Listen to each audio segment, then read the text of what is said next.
안녕하세요. 오늘도 사연 살롱을 찾아주셔서 감사합니다. 저는 목동에 사는 40대 초반의 여성이에요. 저의 요즘 낙이 바로 사연 살롱을 듣는 건데요. 일하고 쉴 때나 운전하며 들으면 이게 꽤 꿀맛이더라고요. 저는 3살 아들을 키우면서 일하는 싱글맘이에요. 남편과는 몇 달 전 이혼을 했고요. 남편은 음악 연습실 대여를 하면서 기타 레슨을 했는데 솔직히 저희 연애할 때도 그렇게 음악실이 잘 되지는 않았지만 갈수록 점점 더 안 됐어요. 그러니 남편이 버는 돈은 생활비의 3분의 1이 될까 말까였고요. 남편과 결혼할 당시에도 제가 남편보다 돈을 더 잘 벌었어요. 저는 IT 쪽 전문 직종이어서 프리랜서로 전환한 후에 회사 다닐 때보다 더 잘 벌게 됐어요. 사실 아빠는 제가 왜 남편하고 결혼하는지 이해를 못하겠다고 했고 친구들, 친척들도 다 반대했어요. 근데 콩깍지라는 게 정말 무섭더라고요. 저는 남편이 멋있어 보였고 뭔가 진짜 예술가처럼 느껴졌거든요. 남편을 만나게 된 건 친한 친구가 취미로 남편한테 기타 레슨을 받을 때였어요. 친구와 약속이 있어서 남편 연습실 겸 레슨실에 갔다가 저도 그렇고 남편도 둘 다 첫눈에 좋아하게 됐죠. 아마 기타 치는 모습에 제가 어떻게 됐었던 것 같아요. 그래서 결혼까지 했네요. 심지어 남편한테 레슨 받았던 친구까지 반대했는데 말이에요.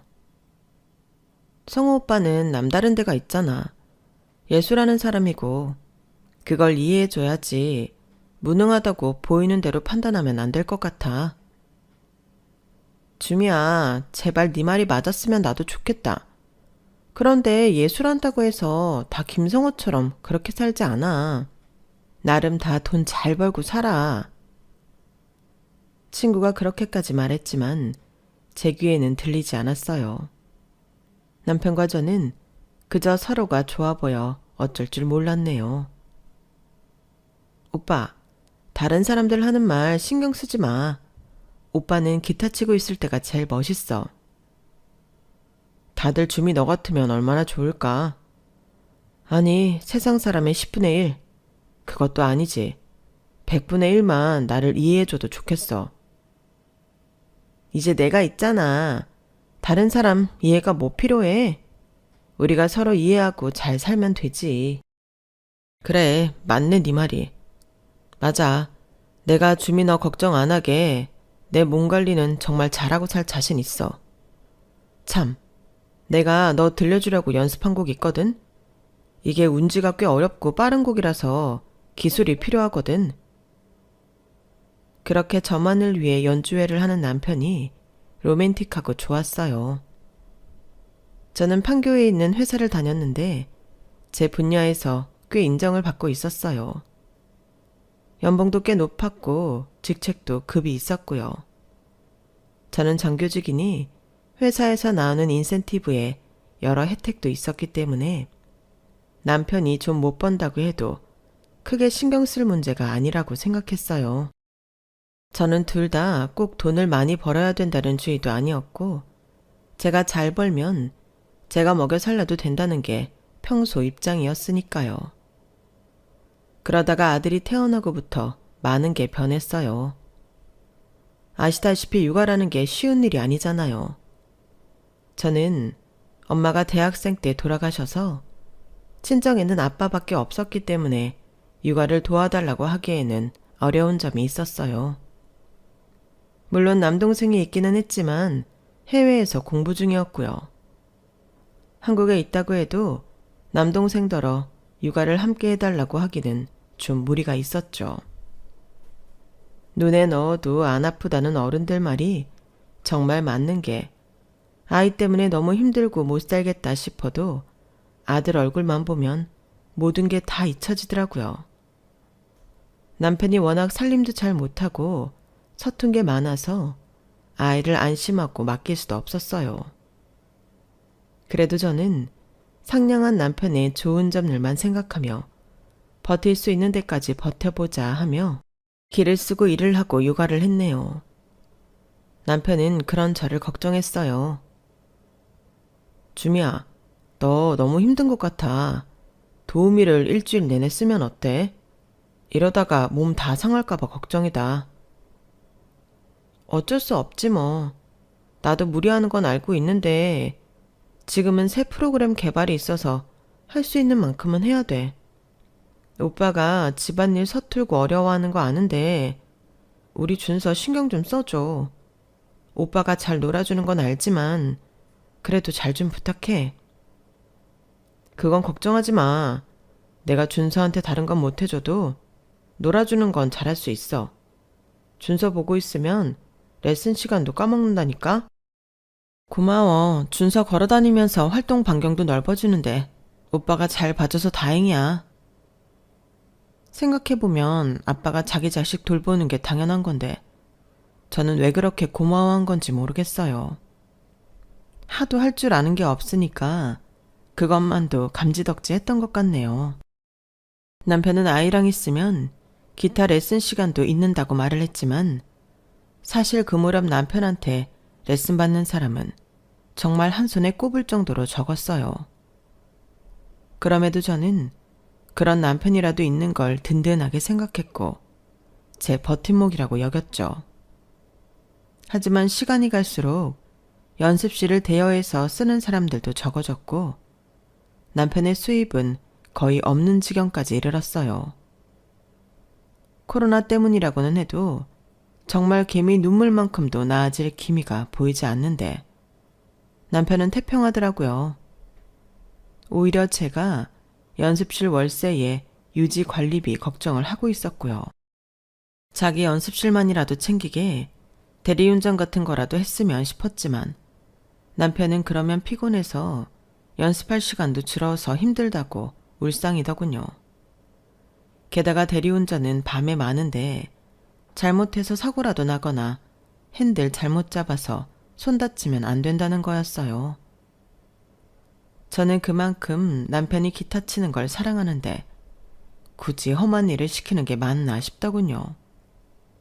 그래서 결국은 제가 연습실에 들어가는 모든 돈을 다 대주게 되었어요. 이게 한두 번이지 아무리 부부 사이라도 남편은 어디 가서 학생 하나라도 더 모집할 생각도 안 하고 어차피 올 사람 안 온다며 아무것도 안 하고 태평하게 있으니 슬슬 화가 나더라고요. 그럼에도 저는 저만 믿고 있는 남편한테 싫은 소리 하면 가슴 아플까봐 꾹 참았어요.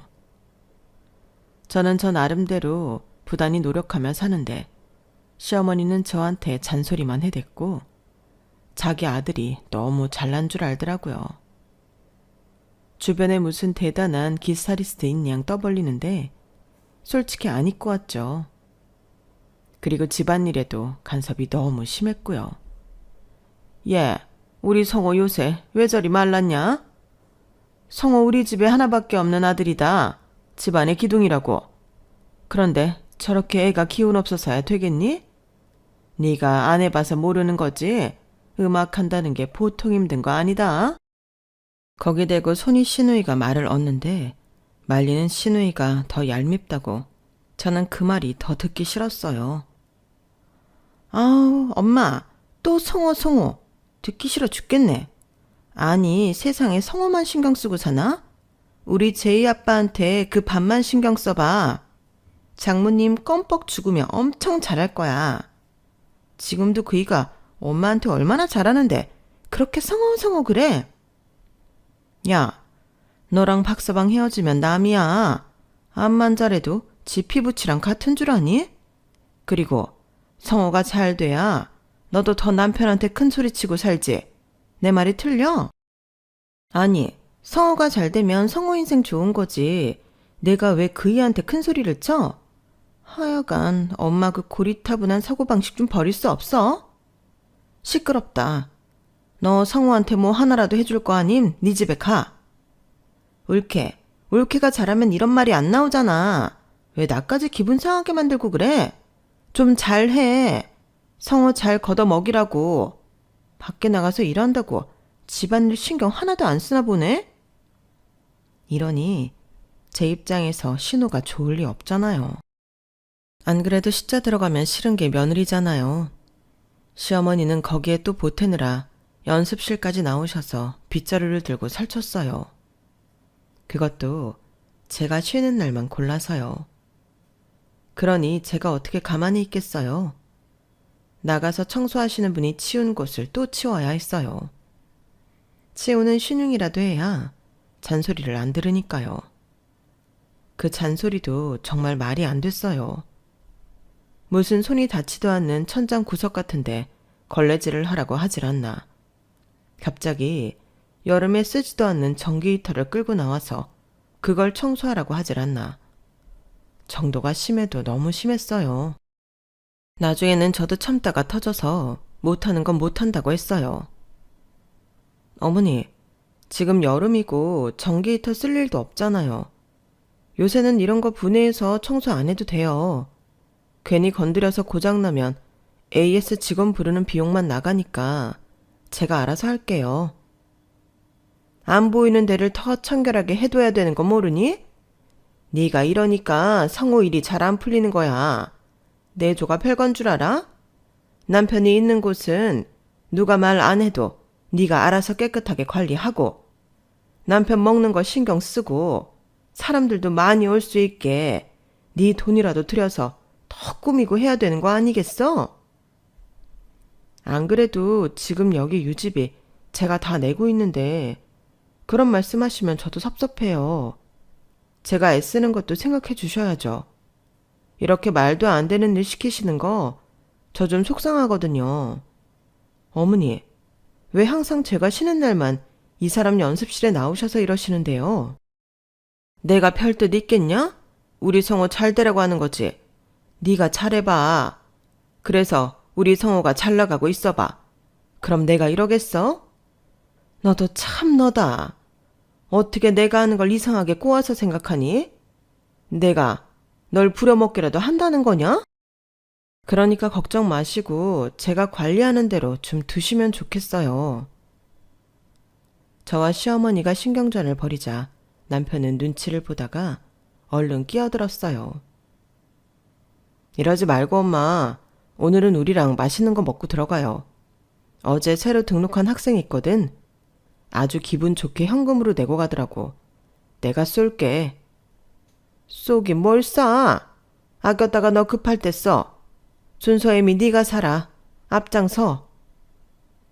남편은 제 눈치를 보며 미안해서 어쩔 줄 몰랐고 저는 어쩔 수 없이 제 돈으로 시어머니와 함께 불편한 식사자리를 해야 했어요. 이런 일이 정말 비일비재했어요. 제가 밥 사는 게 돈 아까워서가 아니라 감정이 상하는 게 문제였죠. 돈 쓰면서 제가 기분 나빠야 했으니까요. 시어머니는 가족 행사 때고 명절 때고 사람들 모이는 자리마다 제가 내조를 잘못해서 남편 일이 잘 안 된다며 저를 비난하셨어요. 그러면서 남편은 너무 올려치기를 하니 좋은 말도 한두 번이라고 다들 듣기 싫어하는 게 눈에 보였어요. 그런다고 학생들이 더 오거나 연습하러 오는 사람들이 많은 것도 아니었고요. 그럼에도 시어머니는 저한테 자꾸 남편 연습실에 뭘 사다 놓으라고 닥달을 했어요. 그런 날이 계속 지속되었고 남편도 갈수록 제 눈치를 봤어요. 한 번은 회사 프로젝트 때문에 너무 바빠서 휴일에도 출근을 하는데 굳이 남편 레슨도 있는 시간에 저를 부르셔서 연습실 커튼들을 새로 맞추라며 한바탕 난리를 핀 적이 있었어요. 그날은 참다가 나중에 남편한테 한마디 했네요. 나 요즘 프로젝트 때문에 정신 없는데 어머니가 갑자기 불러대시니 솔직히 너무 힘들어. 나 지금 상태 어떤지 오빠도 알잖아. 오빠라도 어머니 좀 말리면 안 돼? 오빠가 아무 말도 안 하니까 더 하시는 것 같아. 알지. 나도 너무 미안한데 엄마가 내가 말한다고 들어야 말이지. 오히려 내가 마누라 편든다고 너한테 더 뭐라고 할까봐 뭐라 하고 싶어도 못하는 거야. 엄마도 내가 얼른 자리 잡고 잘 되기를 바라셔서 저러시는 거니까 조금만 참아줘. 내가 엄마 이렇게 자주 오지는 않게 설득해 볼게. 나를 봐서라도 한 번만 더 참아주라. 내가 꼭 잘 말할게. 알았어. 오빠만 믿을게. 오빠가 중간에서 좀 잘해주라. 남편은 계속 저한테 미안해했고, 그러니 저는 더 이상 남편 보고 뭐라고 할 수 없었어요. 그리고 남편이 뭐라고 했는지는 몰라도 시어머니가 좀 수그러들기는 했어요. 그런데 그 즈음 아빠가 갑자기 폐렴에 걸리면서 병원에 입원을 하게 됐어요. 아니, 갑자기 웬 폐렴이요? 폐렴 걸릴 일이 없는데? 진단이 잘못된 거 아니에요? 제 말에 의사는 노인들은 폐렴에 잘 걸린다며 설명을 했어요. 흡인성 폐렴이라고 음식을 잘못 삼켜서 넘어가도 걸릴 수도 있어요. 아버님의 경우 그렇기는 한데 그동안 몸이 많이 쇠약해져 있었네요.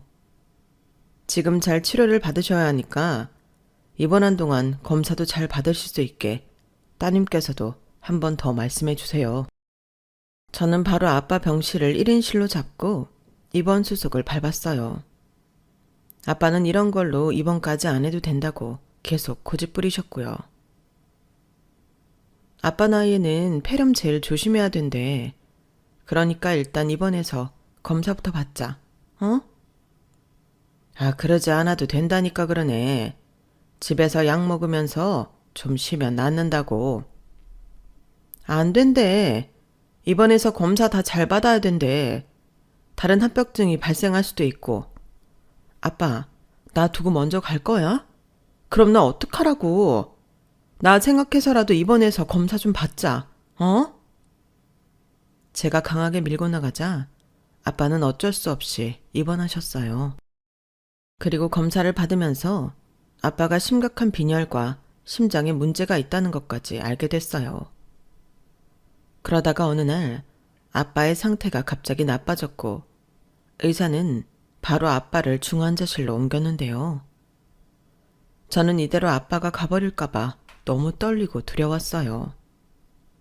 그러다 아빠가 정신이 들어 한시름 놓기는 했는데 그게 아빠와 정상적으로 마지막으로 대화를 하던 날이었어요.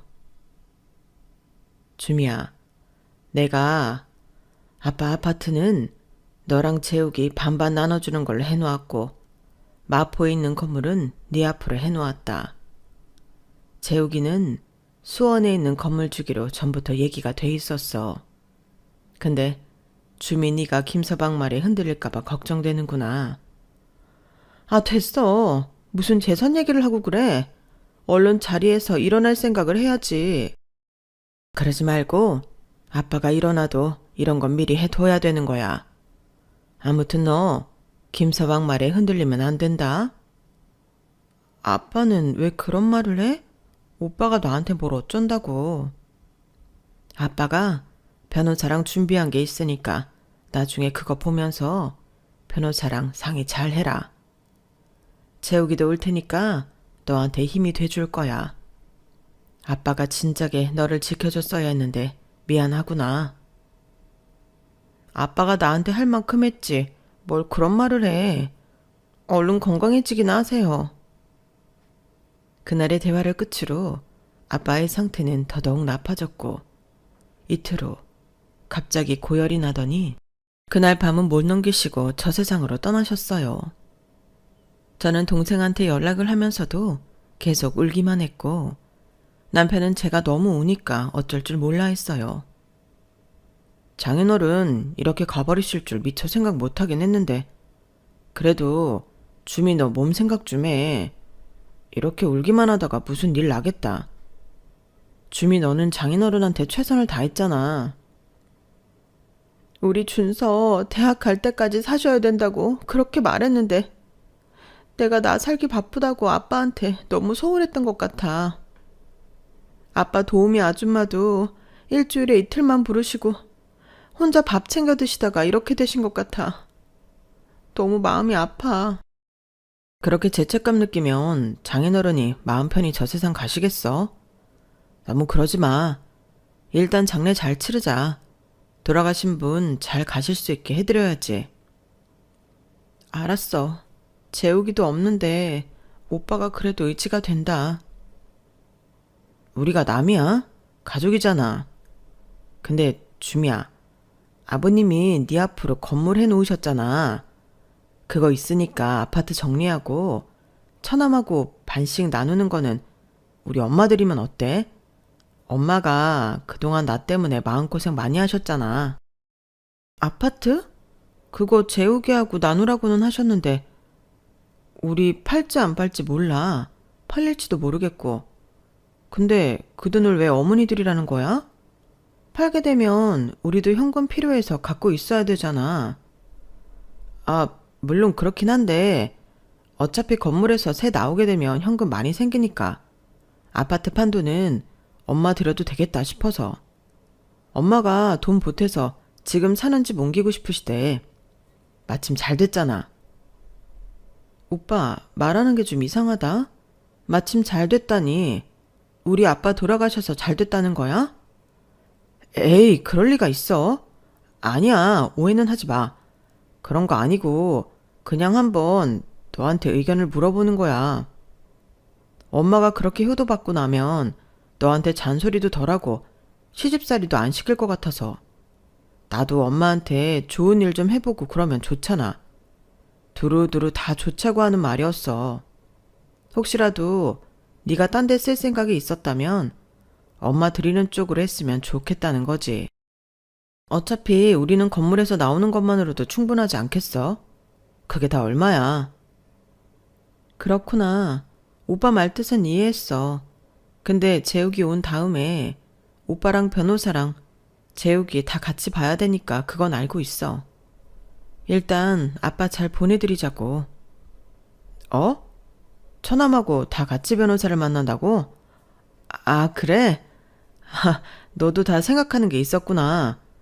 그래, 일단 장인어른 잘 보내드리자. 남편은 제가 말한 솥뜻은 알지도 못한 채 아주 얼굴빛이 환해져서 조문객한테 적극적으로 인사를 하더군요. 이전하고는 딴 사람이 되어서요.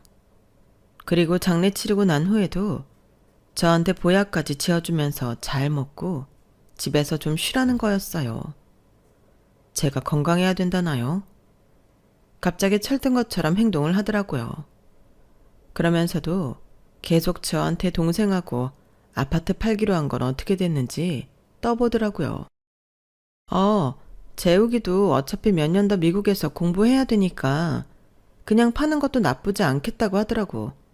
그래서 팔기로 했어. 그래, 잘 생각했어. 갖고 있어봤자 골치만 아프지 뭐. 안 그래? 미준어는 좀 잘 챙겨 먹고 건강할 생각만 해. 오빠가 그렇게 말해주니 진짜 고맙네. 나 그래서 이참에 회사 관두려고 해. 그동안 너무 소진한 것 같아. 쉬면서 준소도 더 잘 돌보고 집안일도 좀 하고. 회사를 그만둔다고? 아, 그래?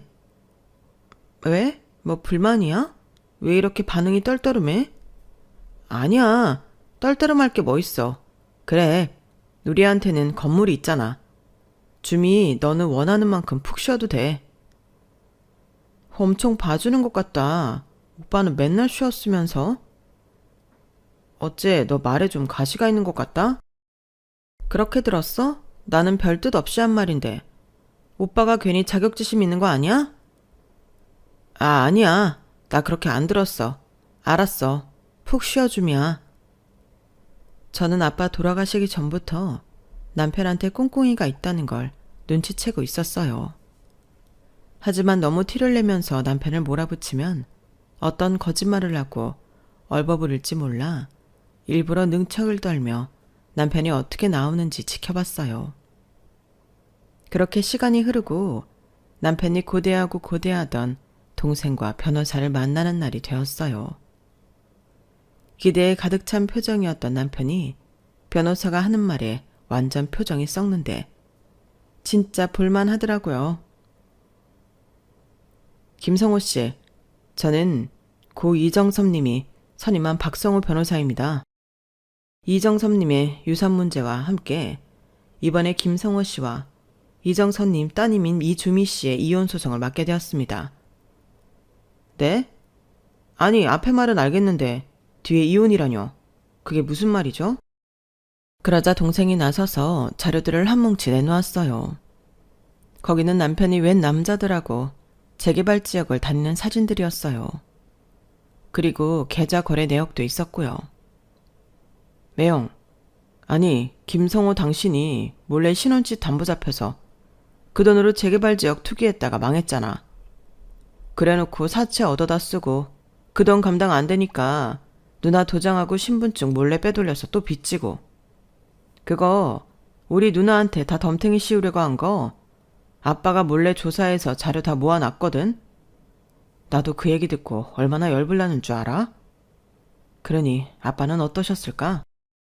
아빠가 그렇게 갑자기 아파서 돌아가신 거 당신 때문에 스트레스 받아서 그랬을 거야, 이 나쁜 자식아. 아니, 그게 아니에요. 아니야, 천아. 뭔가 잘못한 거야. 오해야, 오해. 김성호 씨, 사채 빌려준 곳 사장한테도 다 확인했고 이 사진 쪽 사람들한테 당신이 투기했다는 거 다 확인받았어요. 그러니까 이제 여기에 서명하시죠. 그러면 바로 이혼 성립되고요. 나중에 소송 관련을 다시 알려드리겠습니다. 아, 안 돼. 안 돼. 이렇게는 못 헤어져. 나 이럴 수는 없어. 이러면 내 인생 끝이라고. 내가 그 아파트 돈이랑 건물 그것 때문에 얼마나 배알이 꼴리는 거 참고 살았는데 이럴 수는 없어. 그 말을 듣고 저도 끼어들었어요. 맞아, 오빠 그랬더라. 아빠가 조사 의뢰한 흥신소가 일을 되게 잘해서 말이야. 오빠가 어머니랑 말하는 것도 다 녹음했더라고. 저는 그러면서 녹음을 들려줬어요. 그래서 사돈만 죽으면 그 돈 다 우리 거 된다는 거지? 이제 그때가 온 거지? 맞아, 엄마. 그러니까 주민 좀 그만 갈고. 저러다가 나랑 별거 한다는 말 나올까봐 겁나 죽겠어. 아우, 돈도 버는 애가 너무 짜게 놀고 나한테 명품 뭐 하나 제대로 사줘본 적 없잖니? 너무 얄미워서 그랬지 뭐. 그래도 조금만 참자고. 장인어른 병원에서 오늘 내일 한다니까 내가 먼저 건물부터 부동산에 내놔 볼게. 그걸 들은 남편은 얼굴이 창백해지더니 결국 그 자리에서 무릎을 꿇고 싹싹 빌었어요.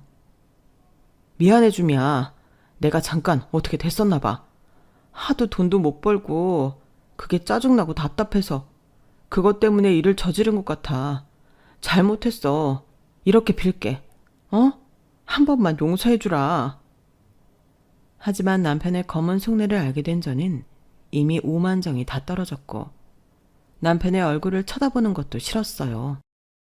용서 같은 소리 하네. 웃기지 말고 당장 좀 꺼질래? 네 낯짝 쳐다도 보기 싫으니까. 그러지 마 주미야. 너답지 않게. 너야말로 이제 와서 이러지 말고 네 잘난 엄마랑 평생 어디 가서 또 다른 여자 등쳐먹을 생각하면서 살아봐. 물론 끝은 안 좋을 거다. 저희가 자리를 뜨려는데 남편은 제 옷자락을 잡았고 그걸 본 남동생이 열받아 한 대 치려는 순간 옆에서 변호사가 말렸어요. 참으세요. 참는 게 이기는 겁니다. 이런 사람들 이런 것도 문제 삼아서 돈 뜯어내려고 할 겁니다. 소송에서도 자기네 유리하게 써먹을 거고요. 그러니까 더 큰 일을 위해 참으세요. 그 말을 듣자 남편은 얼굴이 완전히 일그러져서 그 자리에서 머리를 쥐어뜯으며 비명을 질러댔어요. 내 건물, 내 돈, 억울해. 언제부터 그게 자기 건물이고 자기 돈이었다고 저렇게 말을 하나요? 저는 그런 남편을 보며 어이가 없었고 한편으로는 저런 본 모습을 전혀 몰랐던 제 자신의 바보 같음을 탓했어요. 그 후로 남편은 시어머니와 함께 찾아와 자기들이 잘못했다며 손이 발이 되도록 빌었지만 저는 받아주지 않았어요. 억지로 집에 들여오려고 했을 땐 동생이 경찰을 불러 쫓아내기까지 했고요. 저는 일단 집에서 저와 아들 짐을 다 빼서 아빠가 살던 아파트로 옮겼어요. 그리고 나서 다른 트럭을 불러 남편 짐을 모조리 빼서 쓰레기장에 내다 버렸죠. 집도 원래 거의 제 돈으로 산 거나 다름없었던 걸 공동 명의로 해줬더니 저 몰래 대출받고 거의 깡통을 만들어놨잖아요. 남편이 제가 자기 짐을 버렸다며 따지길래 한마디 했네요. 네가 나한테 그런 걸로 뭐라고 할 자격이나 있어? 능력이 없으면 사람 됨됨이라도 됐어야지. 정말 한심하기 짝이 없는 인간이라는 걸 그동안 몰랐다는 게 가슴 터지도록 원통하다. 다시는 보지 말자. 내 눈앞에 나타나면 그날 진짜 너는 끝인 줄 알아. 미안해 줌이야. 근데 나 진짜 어디 갈 데가 없어서 그러는데, 아니 장인 어른이 주신 아파트 안 팔렸으면 내가 잠깐 들어가서 살면 안 될까? 내가 정말 갈 데가 없어서 그래. 엄마 집에 내 방이 없잖아. 지금 누나 와 있다고 엄마가 나 오지 말래. 그렇게 아들 하시더니 그런 엄마한테도 버림받았네. 그리고 우리 아빠가 준 아파트?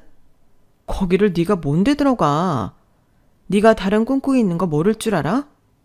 그런 식으로 은근슬쩍 거기 눌러붙어서 이혼도 안 해볼 심산인 거잖아. 너 나한테 다 들켰어. 잔머리 굴리지 마. 그러게 인생을 잘 살았어야지. 그리고 마지막으로 이렇게 덧붙였어요. 이 집 곧 팔릴 거야. 원래도 거의 내 돈 들여 산 거잖아. 근데 네가 장난까지 쳤잖아? 그러니까 이 집에 대한 네 지분은 하나도 없는 거야. 알겠어? 주미야, 내가 진짜 잘못했어. 내가 바보였어. 나 한 번만 살려주라. 어? 남편은 자기가 정신 차렸다며 싹싹 빌었지만 저는 끄덕도 하지 않았어요. 시어머니도 저한테 몇 차례나 전화를 해서 제발 다시 생각해달라고 울며 불며 난리를 쳤지만 시어머니라는 인간도 소름이 끼쳤죠. 이보세요 할머니. 그렇게 아들 하더니 이제 아들도 내치셨던데요. 그러면서 저희 집 돈은 갖고 싶은가 봐요. 대개 아들하고는 이제 우리 집 아무 상관없으니까 꿈 깨세요. 당신이 나한테 어떻게 했는데 나한테 한 번이나 고마워했어? 우리 준서 한 번이나 돌봐줬어? 아무것도 한 것 없으면서 어떻게 끝까지 나한테 뜯어내려고만 하지? 철면피 같으니라고. 예, 그래도 내가 준서 할민데 너 그렇게까지 할 건 뭐냐? 사람이 살면서 이런 일도 있고 저런 일도 있지. 너도 살다 보면 알게 될 거다. 그러니 그만 화 풀어라. 어? 그렇게 화 오래 갖고 있는 거 너한테 안 좋은 거야. 이제 그만하고 성호랑 다시 화해해. 아니면 나라도 너희 그 아파트에라도 들어가게 해다오. 저는 시어머니를 정말 용서할 수 없었어요. 여러분이라면 용서가 됐을까요? 저는 지금도 시어머니 생각하면 울분이 차올라요. 남편도 물론이고요. 그렇게 저희는 이혼하고 완전히 갈라서기로 했고요. 우리 아들하고 그런 집하고 엮이는 건 아이 장래는 물론이고 정서상으로도 문제가 있을 것 같아 아예 만나지 않기로 결정했어요. 그렇게 저와 남편의 이혼 소송은 제가 승소를 했고 양육권도 제가 갖게 되었죠. 그 뒤로 저는 아들과 함께 아빠가 남겨주신 아파트에서 살기로 했어요. 남동생도 그러라고 했고요. 그리고 아빠가 저희 둘에게 공동으로 남겨주신 아파트는 전세를 줬네요. 저처럼 이혼하고 혼자 아이 둘을 키우는 엄마인데 그분 사연도 참 만만치 않아서 동병상련의 마음이 생겼다고 할까요? 제가 시세보다 조금 더 싸게 해서 기본 계약 연수도 더 길게 해서 계약했어요. 동생도 찬성했고요. 세입자분이 우리한테 고맙다고 선물까지 보내고 그러는데 좋은 일을 한다는 게 이런 기분인가 싶어 뿌듯하더라고요. 선물 때문이 아니라 저희가 정말 힘든 사람 편의를 봐줬다는 게 기분 좋았어요. 저와 아들은 동생의 권유로 미국에서 한동안 살아보려고 해요. 거기서 아들 학교도 다니며 영어는 저절로 잘하지 않겠어요? 동생이 거기서 공부하며 결혼해서 살고 있어서 그런지 마음이 좀 놓이는 것도 있고요. 요즘은 어디를 가나 한국인이 많잖아요. 동생이 있는 미국 동부는 말할 것도 없이 한국인도 많고 한 번쯤 살아볼 만한 곳인 것 같아 그렇게 하기로 했어요. 저는 이혼 소송을 하면서부터 한동안 프리랜서로 일을 했는데 미국에 가서 제가 일하는 쪽으로 공부를 더 할까 싶은 마음도 있네요. 어떻게 될지는 저도 모르지만요. 이것도 아빠가 저희한테 유산을 넉넉히 남겨주셔서 가능한 일이라 매일 아빠한테 감사하는 마음으로 살고 있어요. 돌아가시는 그때까지 저를 위해서 너무 많은 걸 해주셨잖아요. 아빠가 아니었으면 저는 그 속 시커먼 모자한테 휘둘려서 재산 다 빼앗겼을지도 몰라요. 자기가 돈 함부로 다 털어먹고 저희 아빠 재산을 노렸다니 정말 끔찍한 인간 아닌가요? 그저 예술가로 살다 보니 세상 물정 모른다 싶었는데 말도 안 되는 인간이었어요.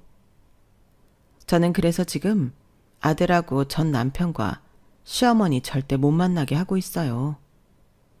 그 인간들하고 연락이 완전히 끊기 위해 미국에 가는 것도 있어요. 그렇게 몇 년 살다 보면 그 인간들하고는 영영 굿바이 할 수 있을 것 같네요. 저도 공부든 뭐든 하고 싶어서 벌써부터 이것저것 알아보고 있고요. 물론 전처럼 저를 혹사하면서까지 일을 하지는 않을 거고요. 그렇게 사는 게 크게 의미가 없다는 걸 이번에 아주 절실히 깨달았거든요. 자칫 남 좋은 일만 시키겠더라고요. 저는 인생 한번 즐겨보지 못하고요. 그래서 삶을 즐겁게 살면서 말 그대로 워라밸을 맞추며 살아보려고 해요. 미국에서는 그게 가능할 수도 있을 것 같고요. 뭐, 잘은 모르겠지만 해보면 알게 되겠죠. 그래서 저는 아들과 함께 몇 달 후 미국에 갈 예정이에요. 지금 차근차근 준비하고 있고요. 이제는 제 아들 하나 잘 키우고 제 몸 건강히 즐겁게 사는 거 그것만 생각하며 살려고 해요. 그럼 지금까지 저의 긴 이야기 들어주셔서 감사해요. 들어주신 모든 분들도 건강하시고 매일매일 행복하세요. 여러분, 사연 댓글에 응원과 현명한 조언 부탁드려요. 좋아요와 구독은 저에게 큰 힘이 됩니다. 오늘도 좋은 일 가득하세요.